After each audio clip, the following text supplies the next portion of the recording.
ഇന്ന് തന്നെ ഡൗൺലോഡ് ചെയ്യൂ. കാണൂ നിങ്ങളുടെ ഫേവറേറ്റ് ഷോസ്. അമ്മാവൻ പറഞ്ഞതാണ് ശരി. നമുക്ക് പിന്നാലെ അവൾ ആരെയെങ്കിലും അയച്ചിട്ടുണ്ടാവും. എടി, നീ പോയി ചായ എടുത്തേ. ശരി സർ. എന്നെ ഒറ്റിക്കൊടുക്കാൻ ഇറങ്ങി തിരിച്ചിട്ടുള്ളവരാരായാലും അവരെ ഞാൻ ജീവനോടെ വെച്ചേക്കില്ല. എന്റെ പിന്നാലെ ആരോ ഉണ്ട്. ഇല്ലെങ്കിൽ എന്റെ കൂടെ നിന്ന് എന്നെ ആരോ ചതിക്കുന്നുണ്ട്.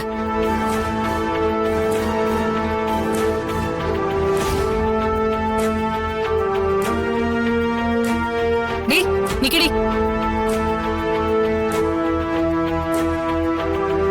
പറയടി, നീയാണോ എന്നെ ചതിച്ചത്?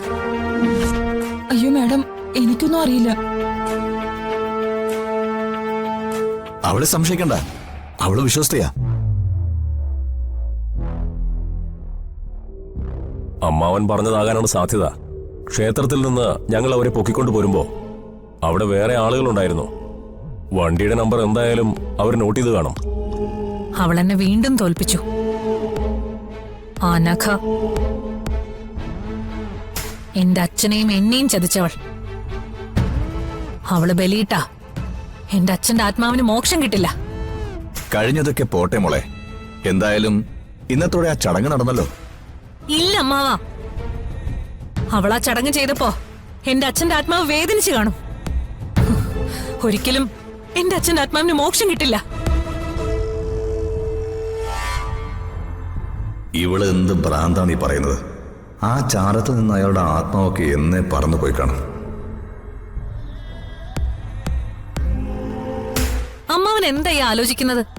അല്ല മോളെ, മോൾ അങ്ങനെയൊന്നും ചിന്തിക്കേണ്ട ആവശ്യമില്ല. നിന്നെ ചതിച്ച അനഘ ബലിയിട്ടത് നിനക്ക് ഇഷ്ടപ്പെട്ടിട്ടില്ല, അതെനിക്ക് മനസ്സിലായി. പക്ഷേ നിങ്ങൾ രണ്ടുപേരും എന്റെ അളിയന്റെ മക്കളല്ലേ. ബലിയിടാൻ രണ്ടുപേർക്കും അവകാശമുണ്ട്. അവന്തിക മാഡത്തിന്റെ മനസ്സിന് ശാന്തി കിട്ടുന്നില്ലെങ്കിൽ അതിനൊരു അവസരമുണ്ട്. തിരുവല്ലത്ത് പരശുരാമ ക്ഷേത്രത്തിൽ പോയാൽ മതി. അതെ, എല്ലാ ആത്മാക്കൾക്കും മോക്ഷം കിട്ടുന്ന ഒരേ ഒരു സ്ഥലമാണത്. അളിയന്റെ ഓർമ്മ ദിവസം നമുക്ക് അവിടെ പോയി ബലിയിടാം. എന്നാലും എന്റെ മനസ്സിൽ തീയടങ്ങില്ല. ഇത്രയും കാലം ഞാൻ എന്റെ അച്ഛന് വേണ്ടി നടത്തിയ പ്രാർത്ഥനകൾ അതാണ് അവള് നശിപ്പിച്ചത്. വിടില്ല, ഒന്നിനെ ഞാൻ വിടില്ല.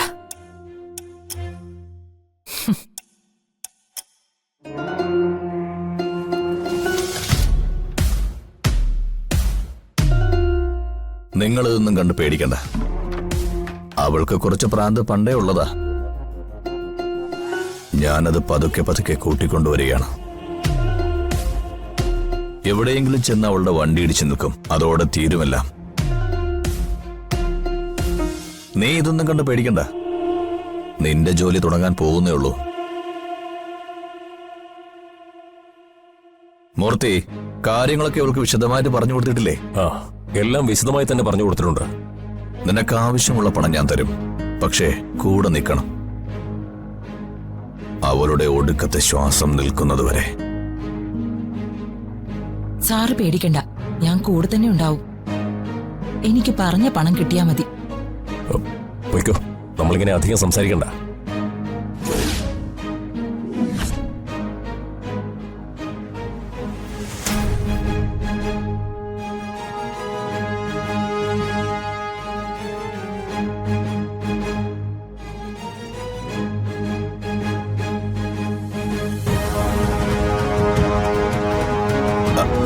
എന്താ മോളെ?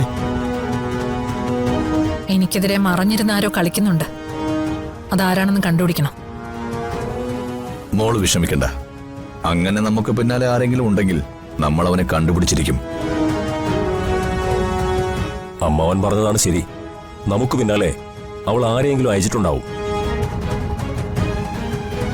എടി, നീ പോയി ചായ എടുത്തേ. ശരി സർ. എന്നെ ഒറ്റിക്കൊടുക്കാൻ ഇറങ്ങി തിരിച്ചിട്ടുള്ളവരാരായാലും അവരെ ഞാൻ ജീവനോടെ വെച്ചേക്കില്ല.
പേര് വിളിക്കേണ്ടത് അച്ഛനാ.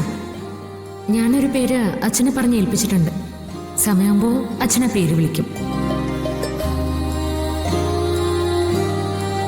സാക്ഷി, സാക്ഷി, സാക്ഷി. നാളെ രാവിലെ നൂലുകെട്ട്. അത് കഴിഞ്ഞ പെരുവണ്ണാപുരത്തപ്പന്റെ മുന്നിൽ വെച്ച് മാലയിടാം. ഇതോടെ നിങ്ങൾക്കിടയിലെ എല്ലാ പിണക്കവും മാറും. പഴയതിനേക്കാൾ കൂടുതൽ അർച്ചനടുത്ത് സച്ചിയേട്ടനെ സ്നേഹിക്കും.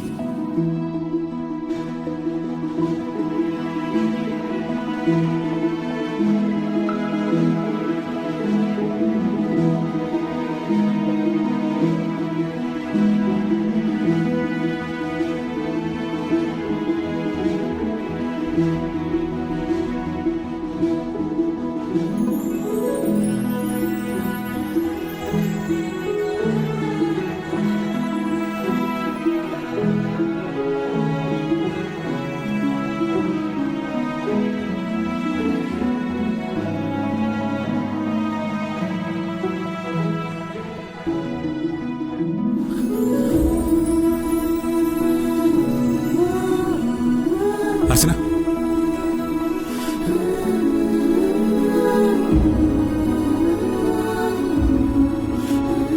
താൻ ഇനി എന്റെ മുമ്പിൽ മസിൽ പിടിച്ചു നിന്നിട്ട് ഒരു കാര്യമില്ല.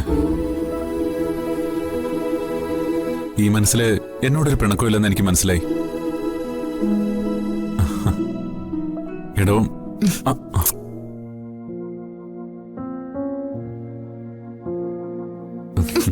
എന്നെ തുടരുത്.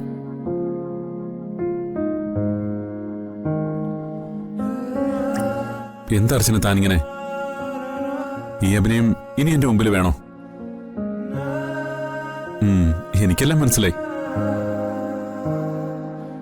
എന്നോട് പിണക്കില്ലാത്തോണ്ടല്ലേ ഞാൻ മുമ്പ് പറഞ്ഞ ആ പേര് തന്നെ അച്ഛനോട് താൻ പറഞ്ഞത്. ഇനി എന്തിനാ ഈ ഒളിച്ചുകളി? എടോ, ഞാൻ എത്ര സോറി വേണമെങ്കിലും പറയാം. എടോ, നമുക്കെല്ലാ കാര്യങ്ങളും പരസ്പരം സംസാരിച്ച് തീർത്തൂടെ? താനിങ്ങനെ മിണ്ടാ നടക്കുമ്പോ എന്റെ ഉള്ളില് എന്തോ വല്ലാത്തൊരു നീറ്റില്ല. ഈ വീട്ടിലൊരു നല്ല ചടങ്ങ് നടക്കുമ്പോ അതും എന്റെ മോളുടെ നൂലുകെട്ട് മറ്റാരും ഞാൻ കാരണം വിഷമിക്കുന്ന എനിക്കിഷ്ടമല്ല.